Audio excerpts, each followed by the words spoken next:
Hi friends, எல்லோருக்கும் வணக்கம். எல்லோரும் எப்படி இருக்கீங்க? நல்லா இருக்கீங்களா? இன்றைக்கி இந்த கதையோட அடுத்த பகுதி தான் பார்க்க போகிறோம். அதுக்கு முன்னாடி நீங்கள் செய்ய வேண்டிய விஷயம் என்ன அப்படின்னு கேட்டிங்கன்னா, மறக்காம நம்ம சேனலை சப்ஸ்கிரைப் பண்ணிக்கோங்க. கீழே இருக்க பெல் பட்டனையும் கிளிக் பண்ணுங்கள். அப்போ தான் நான் போடுற வீடியோஸ் எல்லாமே உங்களுக்கு உடனுக்குடனே நோட்டிஃபிகேஷன்ஸ் வரும். ஸோ மறக்காமல் சேனலை சப்ஸ்கிரைப் பண்ணிவிட்டு வீடியோ பாருங்கள் ஃப்ரெண்ட்ஸ். வாங்க நம்ம கதைக்குள்ளே போகலாம்.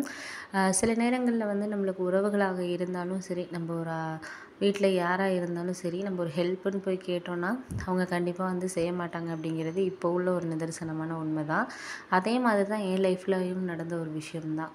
அதாவது என் பேர் பார்த்திங்கன்னா கார்த்திகா. நான் வந்து ஒரு சாதாரண ஒரு குடும்பத்தில் தான் இருந்தேன். அதுக்கப்புறம் வந்து நான் கல்யாணம் பண்ணிக்கிட்டு போன வீடு வந்து ஓரளவு வசதியானவங்க. அதாவது எங்கள் வீட்டை விட அவங்க கொஞ்சம் வசதியானவங்க. ஹஸ்பண்ட் வந்து ஒரு நல்ல வேலையில் இருந்தார். சொந்த வீடு எல்லாமே இருந்துச்சு. ஆனால் அம்மா வீட்டை பொறுத்தளவில் நாங்கள் வாடகை வீட்டில் தான் இருந்தோம். சில பிரச்சனைகள் அதெல்லாம் போயிட்டு தான் இருந்துச்சு. அக்காவையும் கல்யாணம் பண்ணி கொடுத்துருந்தோம். அக்காவோட லைஃப்பும் வந்து மாமா சரியாக வந்து சம்பாதிக்காமல் வந்து அவங்க வந்து ஃபேமிலியை பார்த்துக்காம அக்கா தான் வேலைக்கு போயிட்டு ஃபேமிலியை பார்த்துக்கிற மாதிரியான ஒரு சூழ்நிலை தான் இருந்துச்சு. அதுக்கப்புறம் தம்பியும் வந்து படிச்சுக்கிட்டு இருந்தான். இந்த மாதிரி ஒரு சூழ்நிலையிலேருந்து தான் வந்து என்னை வந்து மேரேஜ் பண்ணி கொடுத்தாங்க. ஃபஸ்ட்டு வந்து எங்கள் மாமியார் வீட்டுக்கு போகிறப்போ எதுவுமே வேண்டாம் அப்படிங்கிற மாதிரி தான் இது பண்ணாங்க. அதுக்கப்புறம் போய் அவங்க வந்து அவ்வளோவா எதுவும் இல்லை. ஆனால் ஒரு சில நேரத்தில் மட்டும் எங்கள் வீட்டிலேருந்து எதுவுமே செய்யாதப்போ, ஏதோ ஒரு ஃபங்க்ஷன் அப்படின்னா இவங்களால எதுவுமே செய்ய முடியல அப்படிங்கிறது மட்டும் சொல்லி காமிப்பாங்க. ஏன்னா என்னோடய நாத்தனார் வந்து அவங்களும் சொல்லி காமிப்பாங்க. அதுக்கப்புறம் வந்து என் கொழுந்தனாரோட ஒய்ஃபும் வந்து அவங்களும் வந்து அவங்க நல்ல வசதியான குடும்பத்துலேருந்து வந்ததுனால அவங்க ஃபேமிலியிலேருந்து எல்லாமே வந்து எங்கள் வீட்டில் மாமியார் வீட்டில் ஏதோ ஒரு ஃபங்க்ஷன் ஏதோ ஒரு விஷயம்னா அவங்க எல்லாருமே வந்து நல்லா வருவாங்க. ஆனால் எங்கள் வீட்டிலேருந்து பார்த்திங்கன்னா யாருமே வரமாட்டாங்க. வந்தாலுமே வந்து எதுவுமே வந்து பணமும் செய்கிற அளவுக்கு ஒரு இது இருக்காது. அதனால் எங்கள் மாமியார் வந்து சில டைம் வந்து எனக்கு சொல்லி காமிப்பாங்க. ஆனால் என் ஹஸ்பண்ட் நீ அதெல்லாம் விட அவங்க சொன்னால் சொல்லிட்டு போகிறாங்க விட அப்படிம்பாங்க. இல்லைங்க, அவங்க சொல்கிறதுலேயும் ஒன்றும் தவறு கிடையாதுல்ல. இப்போ வந்து அவங்க வந்து என்னை இத்தனை வருஷத்தில் எதுவுமே சொன்னது கிடையாது. 3 வருஷம் ஆகப்போகுது. இருந்தாலும் ஒரு ஃபங்க்ஷன் ஒரு சபையில் வந்து செய்கிறதுக்கு செஞ்சிட முடியலை அப்படிங்கிறப்போ நானே அந்த சூழ்நிலையில் அவங்க அம்மா மாதிரி இருந்தேன்னா கண்டிப்பாக நானுமே தான் சொல்லுவேன் ஏதாச்சும் ஒன்று.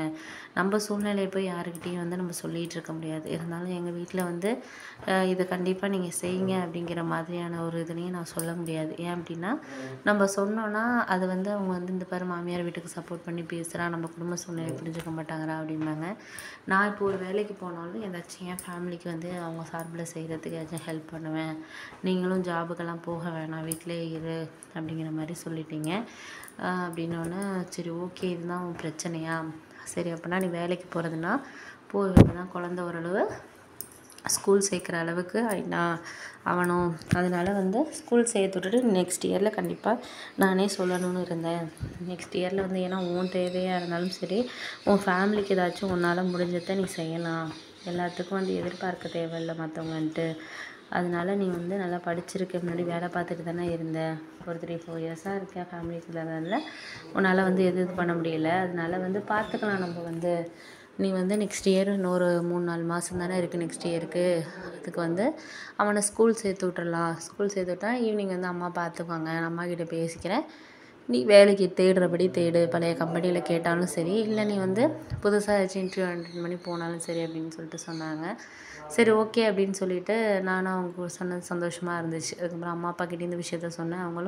அவங்க சொல்கிறதும் சரிதாம்மாப்பா, தம்பிக்கு இன்னும் ஒரு வருஷம் இருக்குது படிப்புக்கு. அது வரைக்கும் கொஞ்சம் கஷ்டப்பட்டோன்னா அதுக்கப்புறம் அவனை வெளிநாடு அனுப்பி வச்சிட்டோன்னா நம்ம குடும்பத்து கஷ்டம் கொஞ்சம் தீருமா அப்படிங்கிற மாதிரி சொன்னோன்னே சரிம்மா நீ ஒன்றும் கவலைப்படாத. நான் வந்து அடுத்த வருஷத்தில் தான் நான் ஒரு 3-4 மாதம் போகட்டும், கண்டிப்பாக ஏதாச்சும் ஒரு வேலைக்கு போயிடுவேன். அதுக்கப்புறம் நம்ம ஃபேமிலியில் தம்பிக்கு வேணாலும் சரி, அக்காவுக்கு ஏதாச்சும் ஹெல்ப் பண்ணணுன்னா என்னால் முடிஞ்ச அளவுக்கு நான் வந்து ஹெல்ப் பண்ணுறேம்மா அப்படின்னோடனே சரிம்மா நீ சொன்னதே போதுமா. அப்பா மட்டும் நல்லா இருந்தாருன்னா யார் உதவியும் நம்ம எதிர்பார்க்க தேவையில்லை. அவர் முடியாமல் போனதுலேருந்து தான் வேலைக்கு சரியாக போகிறதில்ல. நான் மட்டும் வேலை பார்த்து தானே வந்து குடும்பத்தை பார்த்துக்கிட்டு இருக்கேன் அப்படின்னோடனே சரிம்மா நீ ஒன்றும் கவலைப்படாத, பார்த்துக்கலாம் அப்படின்னு சொல்லிட்டு இருந்தேன். அதுக்கப்புறம் அவர் சொன்ன மாதிரியே ஒரு 3-4 மந்த் போயிடுச்சு அப்படியே. அதுக்கப்புறம் என் பையனை பக்கத்தில் இருக்கிற ஒரு ஸ்கூல்லே வந்து போயிட்டு அழைச்சிட்டு வர மாதிரி ஒரு ஸ்கூலில் வந்து சேர்த்தாச்சு. அதுக்கப்புறம் அத்தையும் ஒன்றும் சொல்ல, நீ வேலைக்கு போகிறதுனா போமா அப்படின்னு சொன்னாங்க. அதுக்கப்புறம் போயிட்டு நானும் வேலை வந்து கொஞ்சம் இந்த இதுலேயே சர்ச் பண்ண ஆரம்பித்தேன். இன்டர்வியூலாம் அட்டெண்ட் பண்ண ஆரம்பித்தேன். எனக்கு கல்யாணத்துக்கு முன்னாடியே ஒரு 2-3 இயர்ஸ் எக்ஸ்பீரியன்ஸ் இருந்ததுனால ஒரு கம்பெனியில் வந்து 17,000 சம்பளம் அப்படிங்கிற மாதிரி ஜாயின் பண்ணிக்க சொன்னாங்க. ஏன்னா நான் மேரேஜுக்கு முன்னாடியே ஒரு 15,000 கிட்ட வாங்கிட்டு இருந்தேன். இப்போ 17,000 சேலரி நீங்கள் ஜாயின் பண்ணுங்கள் அப்படிங்கிற மாதிரி சொன்னாங்க. அப்புறம் ஹஸ்பண்ட்டை சொன்னோன்னா அதுவே நல்ல சேலரி தான், ஜாயின் பண்ணிவிடு அவங்க சொல்கிறப்பயே அப்படின்னோடனே போக போக இன்க்ரீஸ் பண்ணுவாங்க உனக்கு அப்படின்னு சொல்லிட்டு ஜாயின் பண்ணிட்டேன். வாங்க நம்ம கதைக்குள்ளே போகலாம். அதுக்கப்புறம் நான் வந்து ஊருக்கு கிளம்பிட்டேன். சரி வந்து நம்ம வந்து இனிமேல் இருக்க வேணாம், என்ன தான் வந்து சொந்தக்காரவங்க வீடாக இருந்தாலும் ஒரு குறிப்பிட்ட நாட்களுக்கு மேலே இருந்தோன்னா நமக்கு கிடைக்கிற மரியாதை தான் அப்படிங்கிற மாதிரி எனக்கு ஒரு மனசுக்குள்ளே தோண ஆரம்பிச்சிட்டு. ஏன்னா வந்து எங்கள் அத்தை வந்து நடந்துக்கிற விதம், அதாவது நான் வந்து ஒரு 6 மாதமாக இங்கே வந்து இருக்கிறேன். ஃபஸ்ட்டு வந்து எங்கள் மாமா தான் வந்து என்னை வந்து உனக்கு வேலை கிடைச்சா நீ இங்கேயே வந்து தங்கலாம்மா, கோயம்புத்தூர்லேயே தங்கலாம் அப்படிங்கிற மாதிரி அவர் தான் சொன்னார். உனக்கு வந்து ஹாஸ்டல்லாம் சரியாக வராது, சாப்பாடெல்லாம் எப்படி இருக்கும் அப்படின்னு சொல்லிட்டு தெரியாது, அதனால வந்து கொஞ்ச நாளைக்கு வந்து நீங்கள் தங்கிக்கோ, நானும் அத்தையும் தானே இருக்கிறோம் அப்படின்னு சொல்லிட்டு சொன்னார். ஏன்னா அத்தையோட பையனை அதுக்கப்புறம் மருமகள் எல்லாருமே வந்து அவங்க எல்லாருமே வந்து ஃபாரினில் இருந்தாங்க. அவங்க வேலை பார்க்குறதுனால, அத்தை பையன் வேலை பார்க்குறதுனால அங்கே இருந்தாங்க. பொண்ணையும் கல்யாணம் பண்ணி கொடுத்துட்டாங்க பெங்களூரில். அப்படிங்கிறதுனால அவங்க எப்போயாச்சும் தான் வருவாங்க. இவங்க 2 பேரும் தான் இருக்கிறதுனால, சொந்த வீடுங்கிறதுனால மாமா வந்து நீ கண்டிப்பாக வந்து இங்கே தான் இருக்கணுமா அப்படிங்கிற மாதிரி அம்மாக்கிட்ட ரொம்ப ரிக்வஸ்ட் பண்ணி கேட்டார். அதுக்கப்புறம் அம்மாவும் வந்து யார் வீட்டுக்கும் அவ்வளோவா அனுப்புனதில்லை. இருந்தாலும் வந்து நம்ம பொண்ணு முதல் முறையாக வேலைக்கு போகுது, கொஞ்சம் நம்மளுக்கு பாதுகாப்பாக இருக்கணும் அப்படிங்கிறதுனால, தெரிஞ்ச இடத்துல இருந்தால் கொஞ்சம் கரெக்டாக இருக்கும் அப்படிங்கிறதுனால சரி இரு அப்படின்னு சொல்லிட்டு சொன்னாங்க. நான் வந்து அத்தை வீட்டிலேயே இருந்தாலும் எல்லா வேலையும் நான் தான் பார்ப்பேன். காலையில் 9 மணிக்கு ஆஃபீஸ் போகிறேன்னா காலைல நான் 6 மணிக்கெலாம் எழுந்திரிச்சு சமைச்சு அதுக்கப்புறம் வீடெல்லாம் கொஞ்சம் க்ளீன் பண்ணிவிட்டு எல்லாம் பண்ணிவிட்டு தான் வந்து காலைல டிஃபன், மதியானம் சாப்பாடு எல்லாமே செஞ்சு தான் எடுத்துக்கிட்டு நானாக தான் போவேன். அவங்கள எதுவுமே நான் டிஸ்டர்ப் பண்ண மாட்டேன். இருந்தாலும் எங்கள் அத்தை வந்து அப்பையிலேருந்தே வந்து எங்கள் அம்மா எங்கள் ஃபேமிலி சைடுனால் அவங்களுக்கு அந்தளவுக்கு பிடிக்காதான். இருந்தாலும் வந்து மாமாவுக்கு வந்து இப்போயும் மாமா வந்து வேலைக்கு போகிறாரு அப்படிங்கிறதுனால, வருமானம் இருக்கிறதுனால அவங்க அதை தான் வந்து இதாக நினப்பாங்க. அதனால் மாமாவை எதிர்த்து எதுவுமே பேச மாட்டாங்க. அதாவது மனசுக்குள்ளே வந்து எங்கள் ஃபேமிலிக்கு செய்யக்கூடாதுன்னு ஒரு எண்ணம் இருந்தாலும் குறைவாக செய்யுங்க அப்படின்னு சொல்லிட்டு சொல்லுவாங்க. ஆனால் வந்து அதை எங்கள் மாமா வந்து கேட்க மாட்டார். அதாவது எங்கள் வீட்டுக்கு செய்கிறத பற்றி நீ எங்கே கேட்கணும் அப்படிங்கிற மாதிரி அவர் அதை தான் யோசிப்பார். அதனால் வந்து அவர் கேட்க மாட்டார். அப்படி இருக்கிறப்போ வந்து இவங்க வந்து நான் போய் ஒரு மாதத்துலேருந்தே கொஞ்சம் முகத்தை காட்டுறது, அந்த மாதிரி ஒரு சில விஷயங்கள் பண்ணுறது.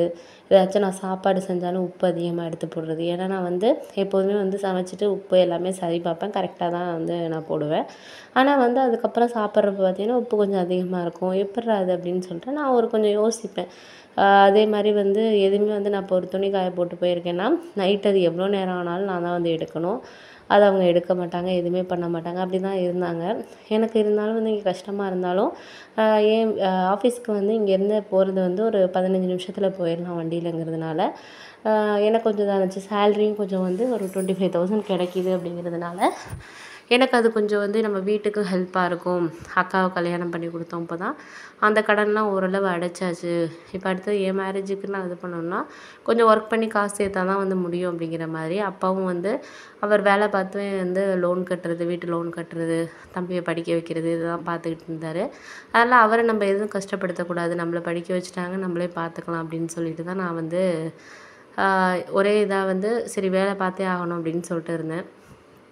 அம்மா எப்போயாச்சும் வந்து என்னை பார்க்க வருவாங்க, ஒரு மாதத்துக்கு ஒரு தடவை. அவங்களுக்குமே அவங்க பண்ணுற விஷயங்கள் எல்லாமே தெரிஞ்சிருக்கு. இருந்தாலும் வந்து ஒரு 6 மாதத்துக்கு நீ வந்து கொஞ்சம் பொறுமையாக பாரும்மா, அதுக்கப்புறம் நானும் வந்து இங்கே தம்பிக்கும் இன்னும் காலேஜ் முடிஞ்சிடும், அவனே இங்கே காலேஜ் சேர்க்கலாம் அப்படிங்கிறதுல அப்பா சொல்லிட்டாரு. அவனுக்கு ஹாஸ்டலில் சேர்த்தாலும் வந்து கிட்டத்தட்ட 1,00,000 ரூபா கிட்ட வரும். அதுக்கு வந்து நம்ம வீடு வந்து ஒரு 3,500 4,000 ரூபாய்க்கு வந்து குறைஞ்ச இதில் வந்து நம்ம வந்து வீடு எடுத்துக்கலாம்.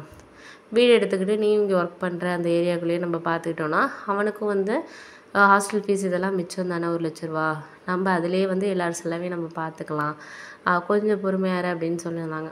அதனால வந்து நானும் ஓரளவு இருந்தேன். இப்படி 6 மாதம் கிட்ட போணுச்சு. இன்னும் தம்பிக்கு முடியறதுக்கு ஒரு 1 or 2 மந்த்து தான் இருந்துச்சு காலேஜ் சேர்க்குறதுக்கு. ரிசல்ட்டெல்லாம் வந்துருச்சு. அப்போ காலேஜ் சர்ச் பண்ணுறது அதெல்லாம் பார்த்துக்கிட்டு இருந்தான் அவன்.